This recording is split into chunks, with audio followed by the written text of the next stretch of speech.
Hi folks, this is Leonard Birdsong back with you. I'm a law professor at the Berry Law School. I teach criminal law, and among other things I collect weird criminal law stories from around the world. And I put them on my blog, birdsongslaw.com. I do that just to give people and my students a laugh. Criminal law is interesting, but also there are some funny criminal law stories out there. Stories that make us think. Here's one that came out of Long Island. This was actually a September '08 story that I put up on the blog. It's from Long Island. A Long Island woman with a drinking problem killed her husband by running over him with the family SUV as she pulled out of a parking space near their apartment. Maureen Hines, who's 45, who fled New York after the incident, was arrested 2 days later when police in New Jersey pulled her over for drunk driving. Police say they are investigating whether Hines' conduct was intentional. The facts show that Hines rolled over her husband's chest as she backed out of the space near their apartment. Now, as an old prosecutor and criminal defense attorney, it seems mighty difficult for a woman to accidentally run over her husband's chest with an SUV. Here's one from Knoxville, Tennessee, folks.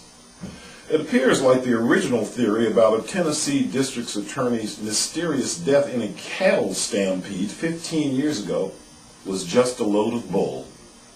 Officials in Knoxville now believe that Ed Dossett was killed by his wife and then left in a pasture where he was trampled.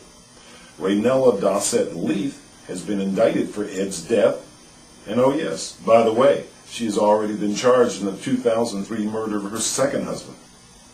She sounds like a black widow to Birdsong, a black widow spider. California. Here's a story about a kid with a bright future in law enforcement. A California woman was charged with counterfeiting money and ID cards. Her 10-year-old son was the one who turned her in. The child gave police some of the phony cash and told them his mom makes fake IDs on her computer. To this I say, with a kid like this, who needs enemies, huh? Finally, this is out of San Jose, California.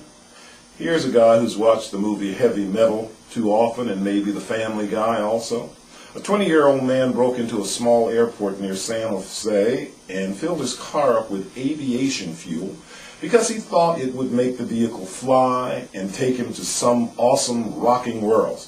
Instead, he just ended up in jail for theft and driving drunk. Just proves, ladies and gentlemen, alcohol and aviation fuel do not mix. Don't mix them. This has been Birdsong. Hope to see you again. Please read my blog, birdsongslaw.com.